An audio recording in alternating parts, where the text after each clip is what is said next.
Welcome to Extraterrestrial Reality. Today we have a very interesting show for you. We're going to talk about the possibility of one of the worst debunkers any of us have ever seen in our lifetimes. Steven Greenstreet of the New York Post has a chance right now to basically come out of this smelling like roses as far as the UFO community is concerned anyway. He inadvertently, as we all know, outed Dr. Sean Kirkpatrick, the former director of the All-Domain Anomaly Resolution Office, as a big fat liar. His reporting has inadvertently led to this, as we all know, as I talked about extensively in the previous podcast. But before we go on, there was just something I needed to correct about that previous podcast. It made it sound like I was talking. I mentioned one of the episodes, one of the videos that Greenstreet had put out. There was actually two videos that I was talking about, and I wanted to make that clear. The one where he interviewed Kirkpatrick, that was just last week. That was called "Pentagon UFO Hunter Reveals What He Knows About Aliens." That, of course, that video led to the owner of Skinwalker Ranch, Brandon Fugel, to show that Kirkpatrick is a liar, that he attended this briefing back in 2018 in Washington, where Fugel and Fugel's team were present, and they actually had a picture of Kirkpatrick sitting there at the head of the table. And apparently, according to Fugel, Kirkpatrick had told him, well, actually, we've heard this from different sources through Greenstreet. Kirkpatrick had told Fugel, apparently, that they know all about UFOs and UAP. So, obviously, Kirkpatrick has been lying about all this stuff, as we all know. But the other video that I mentioned in that show, I said that was from last week. No, this other video that Greenstreet did was actually from 4 months ago, and that episode was called "Spooky Hustlers: How Wacky UFO Activists and Crazy Ghost Hunters Duped Congress into Hunting UFOs." I was referencing that video because in that one there was this interview that Greenstreet had with Brandon Fugel, and as we all know, that, and then when you take that video from 4 months ago and what Fugel was saying there, and then the comments from Kirkpatrick in the video that Greenstreet had posted last week, and then the comments, the aftermath, where Fugel showed that Kirkpatrick is nothing but a liar, and basically was what it was tantamount to Fugel using Kirkpatrick's head as a speed bag. I mean, that's what it was like. I mean, I'm not going to get into all of that here today, but the fact of the matter is the reporting of Steven Greenstreet inadvertently has shown the world that this Dr. Sean Kirkpatrick is a liar, like a lot of us in the UFO community already suspected. In fact, I already knew it because of just based on the lousy Arrow report that was released, the historical records report from a few months ago, which was filled with nonsense and bogus lies. That's all it was. So we all knew it, and now we know it for a fact. I mean, we have the evidence, thanks to the owner of Skinwalker Ranch, Brandon Fugel, and thank you to the reporting of Steven Greenstreet. And that brings us to what I want to talk about right now. There was a very interesting comment I had received from one of my followers, and I want to talk about that comment for that episode. And this was from follower Terran111, and this is what Terran111 stated. I don't know much about any of this. I am just a normal, everyday earthling watching from the sidelines. I follow a handful of YouTube channels on the topic of UFOs/UAPs, but I never really comment much about the videos I watch. I guess I am more of an observer than a commentator. But this video was very interesting, and I have been following this story since it broke. I know Steven Greenstreet used to have a show called The Basement Office with Nick Pope, although I never watched it because at that time I was not into the UFO topic. From my understanding, Steven Greenstreet wasn't a debunker at first. I don't know him personally, but I know many people in the UFO community dislike him for many reasons. But it seems strange that he puts out a negative tweet about the whole UFO UAP government disclosure process, based on what Kirkpatrick said, then lists his interview with Kirkpatrick, which shows him lying.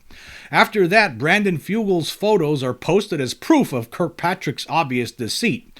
After seeing all this unfold, I had the strangest thought. What if Greenstreet is secretly infiltrating the debunking group and also, at the same time, befriending the so-called gatekeepers control group due to his denial of the existence of ETs/interdimensional beings?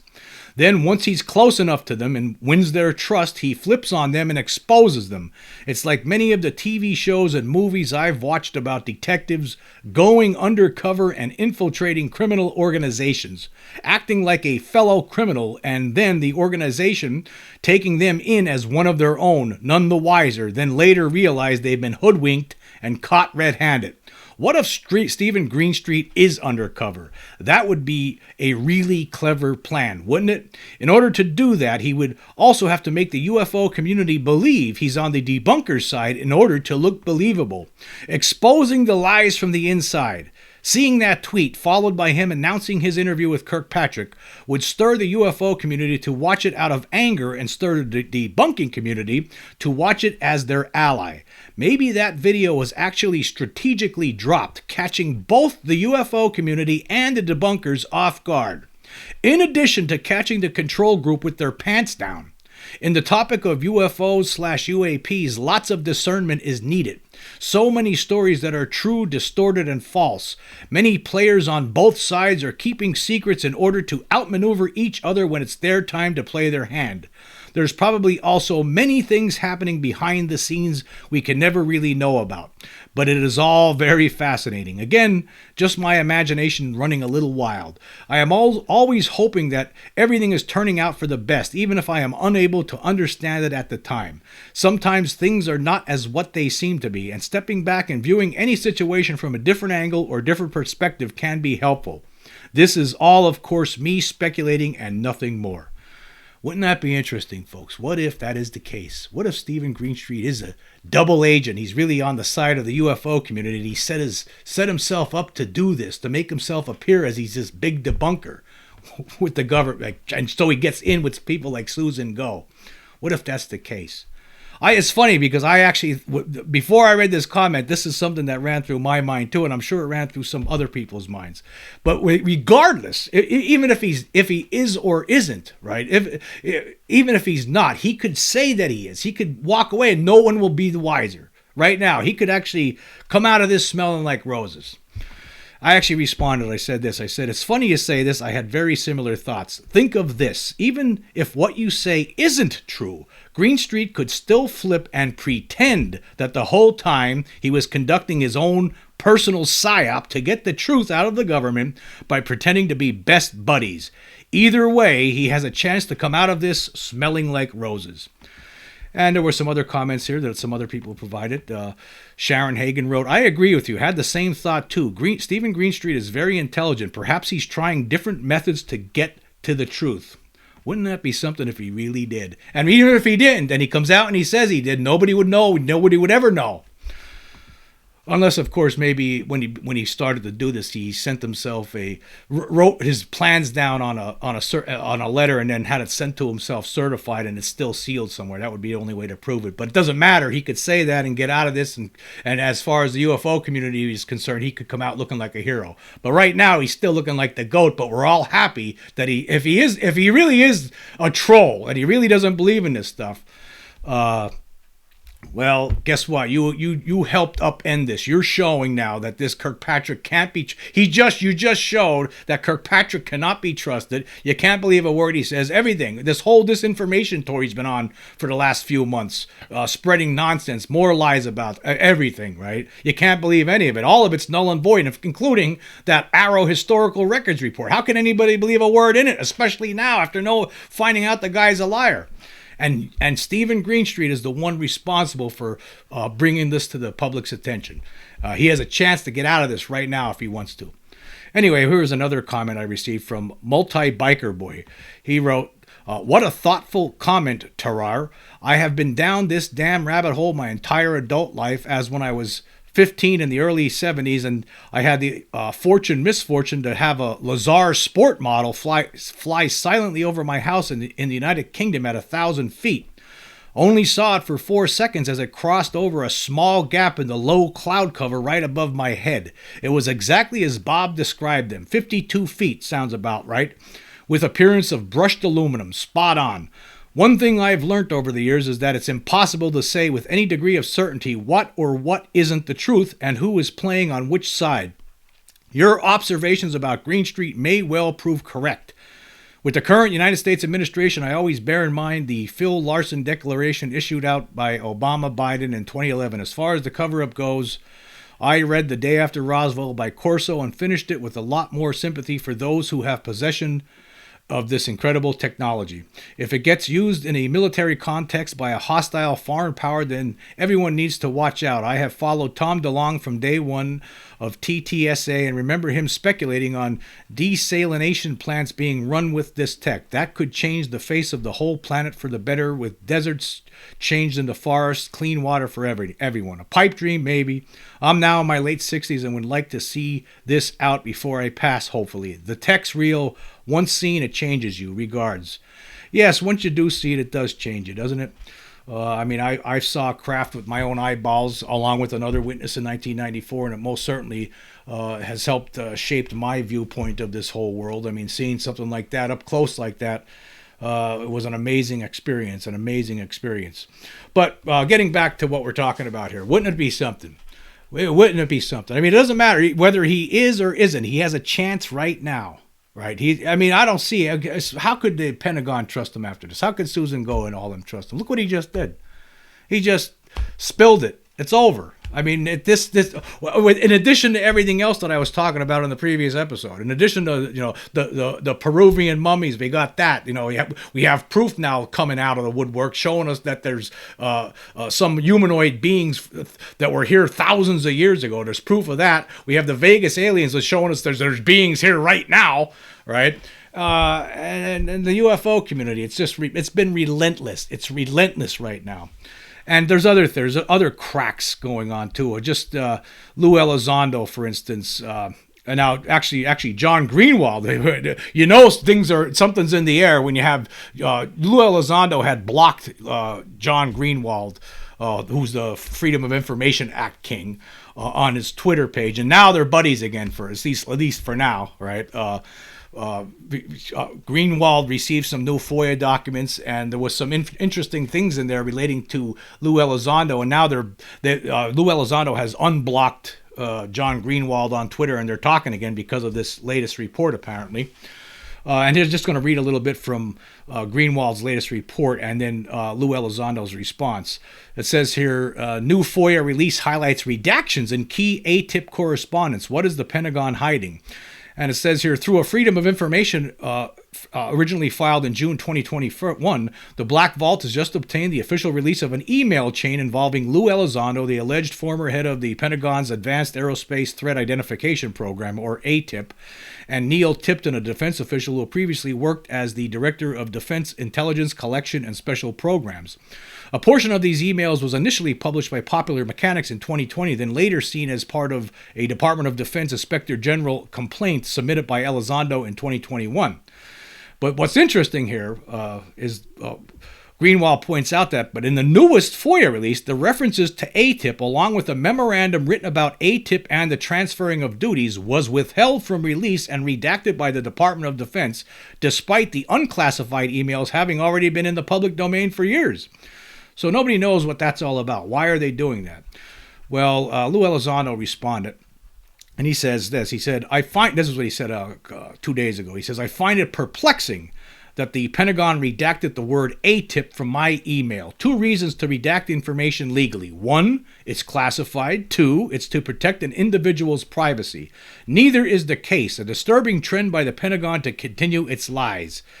And then later he says, these documents strictly forbid classifying information to avoid embarrassment. By this reason, I guess they will redact the name Arrow, too. Congress should be enraged, and so should the American people. Shameful and deceitful, period.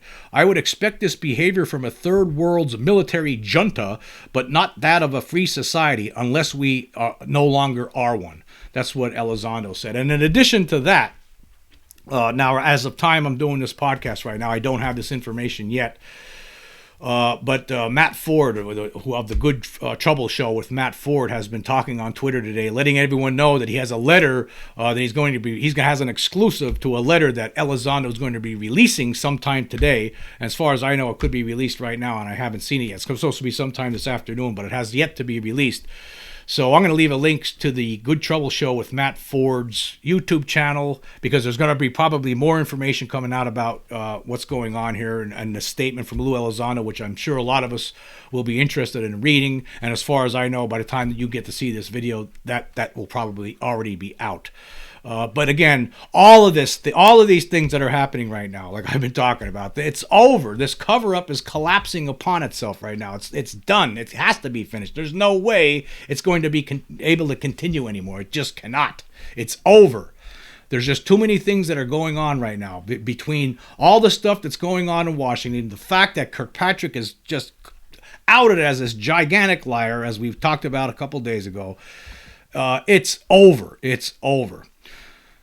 And of course, I also talked about these Peru mummies now, which, I didn't give it much credence at first, but now I have no choice to. I mean, because you have multiple scientists from different countries saying there's something to this. These are not human beings. And as Jack Connor talked about, has been talking about on Cosmic Road, it's this, as far as he's concerned, it's disclosure. And guess what? He's right. That's because these beings, these bodies that they found, these preserved corpses that were found in Nazca in Peru, right, in some cave somewhere, right? These things were not human. Where did they come from? So we have that. And then, of course, we have the Vegas aliens, which I got to tell you, folks, there's no way this is ever going to get debunked. There's been people trying. In fact, I was alerted the other day. I'm not even going to get it. I don't even know. I can't even remember who the guy is, but he has a lot of followers on YouTube, over 1 million subscribers, and he posted some video thinking he debunked it. Over 1 million people watched his video. He misled all of his followers. I mean, he didn't do his homework on this. It's a shame, and it's unfortunate, but you're going to have that. It's going to take time, like I talked about before, but there's just no way that's real. There were aliens in that yard for sure, and we have the end-all evidence to prove it. And with regard to that, I want to bring something up here. And this was another user the other day on YouTube. Commented, and this was with regard to the episode of the previous podcast. He says, "Good show." This was from David Rodriguez. He goes, David Rodriguez. He says, "Good show, Jim. I like that you pointed out the Twitter show of Vegas Alien. Another one of going back and forth with Scott's outline of the alien would be great." So basically he's saying that I put that little video, and I included it in my last podcast, about where I just showed the aliens for like 2 minutes and 19 seconds, and I slapped it on Twitter, and I got like 60, almost 70,000 views. That's what you got to do. People have short attention spans. I mean, it's a complicated story, this whole Vegas alien thing. I actually responded back to him, and this is true, I believe. I said, what's happening is some people haven't been paying attention to the full scope of the case. They hear that the Vegas video shows aliens, and when they sit down and watch a report on it, they expect to see a big, fat, obvious E.T. the extraterrestrial face staring back at them clear as day. The Vegas alien video is not that. These visitors are so slick that it took almost a whole year to prove they were here. They proved they were there. That's the truth. When I first, I don't know anybody else, I saw that whole video. It was not long after I heard about this story, late May, June of last year, whenever I started hearing about it, from 2023. And I looked at that whole video, and I didn't see anything. And when you first look at that video, you don't see anything. It wasn't until really June of last year when Scott Roeder provided his initial analysis, where he was able to identify the creature in the background. He's a trained criminal investigator, somebody who does reconstructions for crimes, and he was focusing on what the people were focusing on, and he saw that they all backed out at the same time, for some reason, and he was able to identify something moving in there. So that was his initial, he found that initially. So that to me showed, okay, obviously there was something in the yard. You could see it there for a few frames. You see some upright creature moving toward them. It doesn't last long, but it was something. It was the first, and then there was other people on YouTube at the same time who started looking in the background and seeing all these different faces. Some people were looking at the bottom of the fence. They thought they saw fingers on it. But it wasn't until, Julia June pointed that face out above the fence to me. It wasn't until just a couple of months ago, March is when she sent me that email, when I finally realized, I finally saw it, I finally understood, okay, this is, now I get it, now I understand. I mean, they're using some sort of cloaking technology. It's beyond human experience. And so you're just not used to it. You don't know. I mean, Scott Roeder was, that's why he didn't see it either, because what was happening there above, you see that head appearing above that fence. It's beyond human experience. And we're just not used to seeing these kind of things. We don't know what to look for. Even though Angel had specifically was telling us in a video that he had put out June of last year, there's an alien there. This is where it's at. He actually was telling us that, but he wasn't clear enough, I guess. I'm not going to blame him. He's only a young kid, but that's what he was trying to tell us. He was talking about that face that appears over the fence. That's what they were seeing. So you have that, and you also have the stuff with Scott Roeder talking about that somehow this cloaking technology was preventing the camera from filming it properly. That it was 66% of the pixels were missing, and then we go and we find out that. That this is similar to a case that happened in 2010 involving Bruce Maccabee's wife, Jan. Of course, I don't know if any of you heard, but unfortunately, Bruce Maccabee just passed away in the past week here, and which is very unfortunate. I had reached out to him over a month ago. I never heard back from him, and I'm really sad about that. It's a shame that Bruce, he's gone. But it was some of his evidence. Now his wife was out hunting by herself, and she had taken a picture of some creature that would look like saran wrap in a tree. Seemed like Predator or something. Was using cloaking technology. So she took a picture, and when her husband Bruce looked at it later on, there was 66. The pixels were 66% less than the highest resolution that the camera offered, and that the image itself had an impossible resolution that the camera didn't offer. So I think that there was a connection there. So you have that, and then you have some of the skeptics to this. They tell you, well, it's just a shadow. Well, as Scott Roeder has pointed out, you can't project a shadow onto air. You can't project it onto thin air from a flashlight. That's not going to happen. And then you'll have other people say, well, it's just, they'll say something like it's just a compression artifact. Well, how could it be how could a compression artifact take the form of the face that of the creatures that the people were seeing, the witnesses were telling us? That takes a compression artifact that takes the form of an alien's face? How absurd do you have to be here? It's over. And there's other things in the backyard there. Yeah, so there's more investigation that's going to be done with this now. Here's the thing. There was another comment I received, and I want to read that, and we'll use this to get this out of the way here. I received a comment from Skyfree 5867, and Skyfree says, "Hey Jim, does Scott intend to cover the two very obvious beings standing behind the red truck earlier in the video? What about the relatively clear being right next to the closest front loader who blinks and moves their mouth? These beings are 100 times clearer than those Scott chose for his analysis. I can't help but wonder why he chose the shadow being and the part of the footage that is extremely difficult to see over the beings who are clear as day standing right there staring at the family."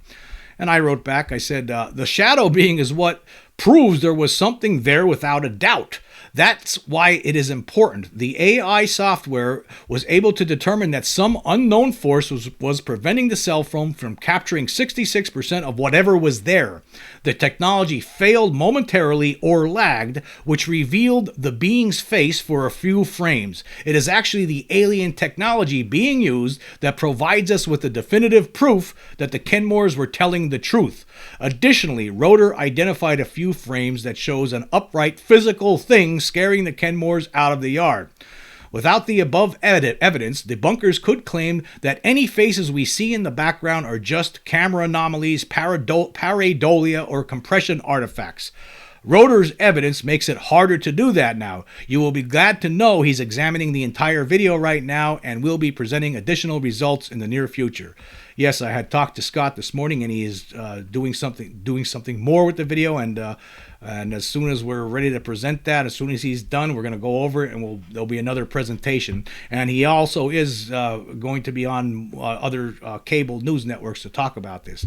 It's over. As more and more people start seeing this and start realizing what the whole story, and they sit down and they try to drink it all in, right? Then they're going to start understanding that there is, in fact, alien beings were in that backyard. And then Skyfree responded to me saying, "Awesome. That's so great to hear. Just to be clear, I'm not questioning the value of the analysis he's done. The shadow analysis was definitely interesting and it is bringing so much credibility to the case, which I very much appreciate. It's just that the beings are so nearly perfectly clear both earlier and later in the video, both moving and partially cloaked, so I know an analysis of those will likely be quite convincing for most."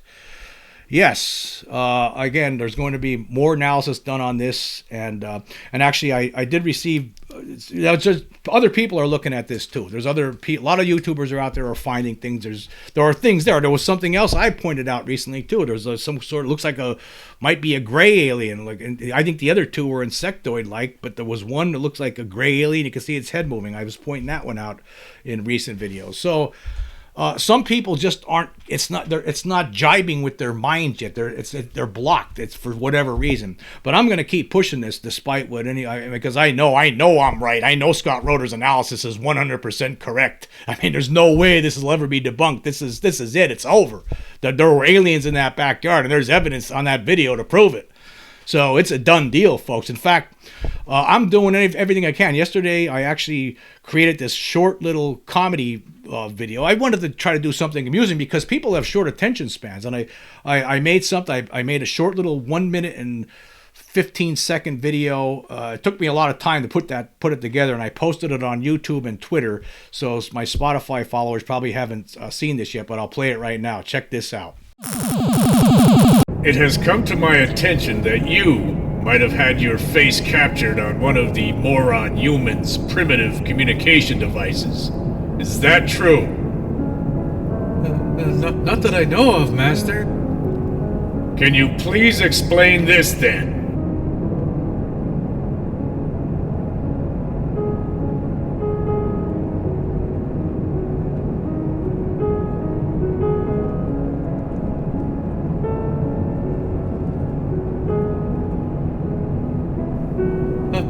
I'm sorry. It was only for 0.5 of a second.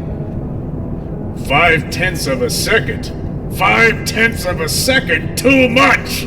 Some of these dopes figured it out, and now they know. They know about us, and it's because of your stupidity. But the cloaking was knocked off kilter in the hard landing. Silence! You should have known better. Now you must suffer the consequences. Please no, not that. Please no. Engage the agonizer. Full power. No!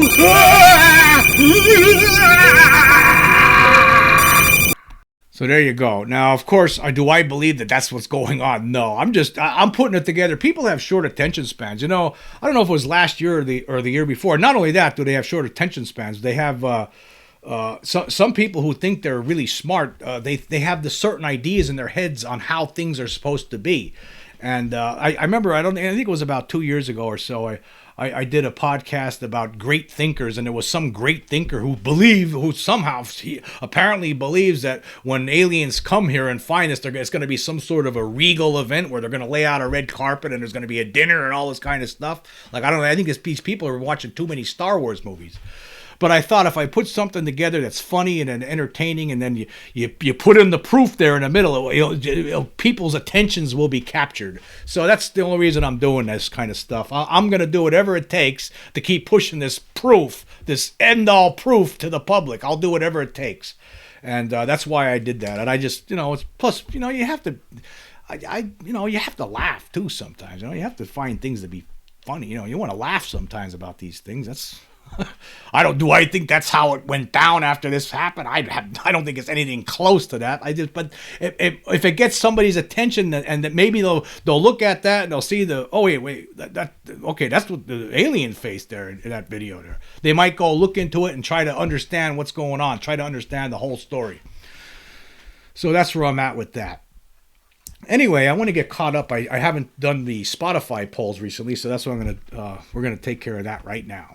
Okay, for the episode Implications of the Scientifically Proven Alien Presence / New Vegas Alien Evidence, I asked this question. Is the alien presence aware that it screwed up royally in Las Vegas last year and that the cat is now out of the bag? Okay, 48 votes so far with 19 days left. 21 people, or 43.8%, say no, while 27 people, or 56.3%, say yes. Yeah, well, I guess that would be the story of my little phony video there that I made before. I think that they probably realized that they probably screwed up. Yeah, they probably know that if they put it this way, if they're watching us as closely as I think they're watching us, they probably know for sure. They probably know for sure right now that they screwed up, and they probably know. That's what I think. So I agree with the majority. Okay, and then for the episode, Hollywood's first impressions of the alien presence likely correct / Vegas alien update, I asked this question. What were alien invasion movies of the 1950s more right about than anything else? Okay, there's been 30 votes so far with 22 days left. One person, or 3.3%, say ET mind control abilities. Two people, or 6.7%, say alien implants. Another two people, or 6.7%, say alien invisibility tech. Three people, or 10%, say alien abductions. 6 people, or 20%, say ET colonization plans. Another 6 people, or 20%, say UFO crashes. And then 10 people, or 33.3%, UFO nuclear interests. Yeah, I think they were pretty much right about all of this stuff. But yeah, it seems like the nuclear stuff was definitely a big concern in the day the Earth stood still. So yeah, I would have to say that, and they definitely been showing an interest in our nuclear energy here for sure, our nuclear weapons and all of it. So yes, I would have to go. I'm going to go with the majority on that one. Yep, UFO nuclear interests. Okay, for the episode interview with Richard Lang, author of First Responders Guide to UFO Encounters, I asked this question. Would first responders taking UFOs more seriously by preparing for encounters help further reduce the stigma associated with the subject? 41 votes so far, 10 people, or 24.4%, say no, while 31 people and 75.6% say yes. Of course, I would go with the majority on that one, because if first responders are taking UFOs more seriously, then there's going to be people that would start taking it more seriously. Because it would reduce the stigma. So I definitely agree with the majority there. And then for the episode, 2 UFO crashes near Ely, Nevada, detailed by researcher Jeremy Metter. I asked this question. Has Jeremy Metter's research generated enough evidence to inform you that at least 2 UFOs crashed near Ely, Nevada? 27 votes so far. 6 people, or 22.2%, say no, while 21 people, or 77.8%, say yes. And I definitely agree with the majority on this, because there was multiple people he talked to for both of those crashes. And you have another interesting thing. One of the things that came out of that discussion with Jeremy last weekend is the fact that it was interesting. In 2010, it seems like there's elements within the military that are still trying to prevent people from talking about this.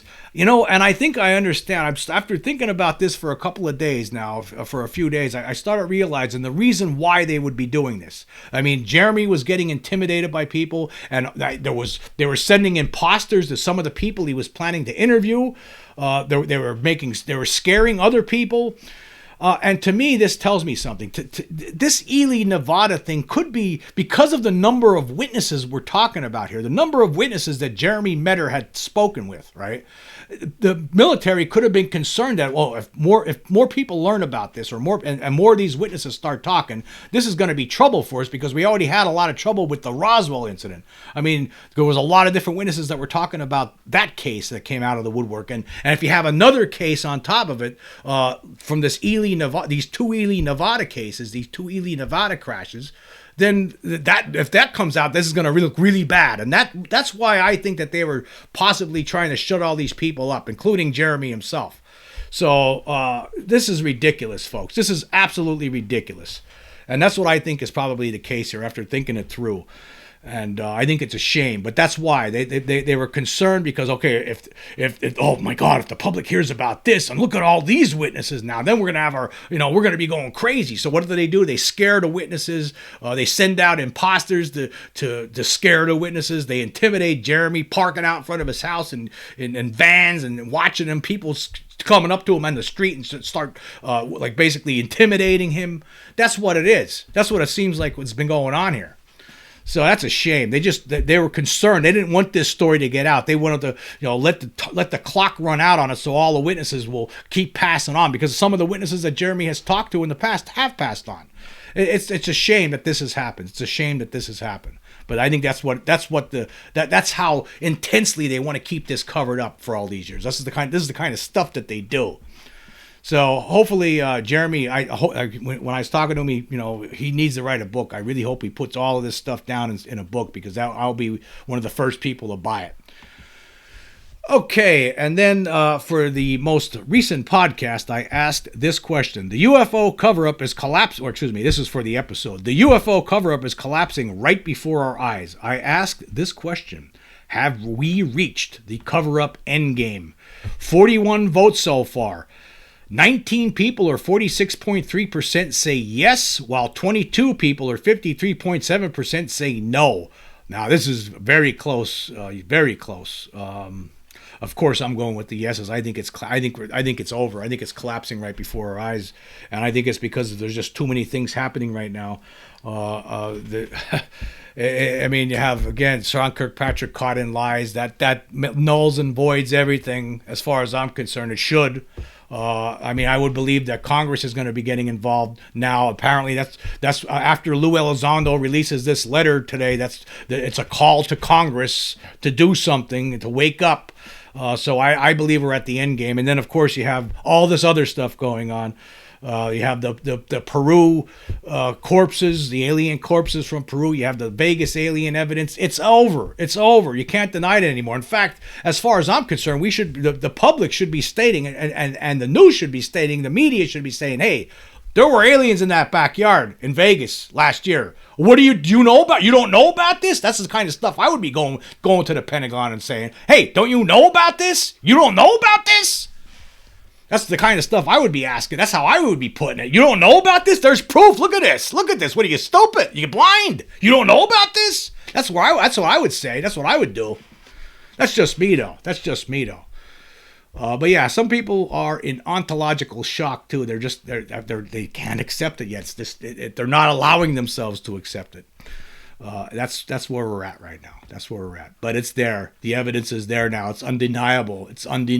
We have undeniable evidence. Even though we had, as far as I'm concerned, the evidence was always there. But now we have actual scientific proof that shows, no doubt about it, there's something here. No doubt about it. Despite what anybody tells you.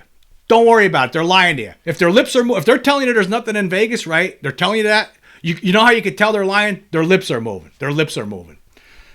Anyway, I want to say thank you all for joining me. Until next time.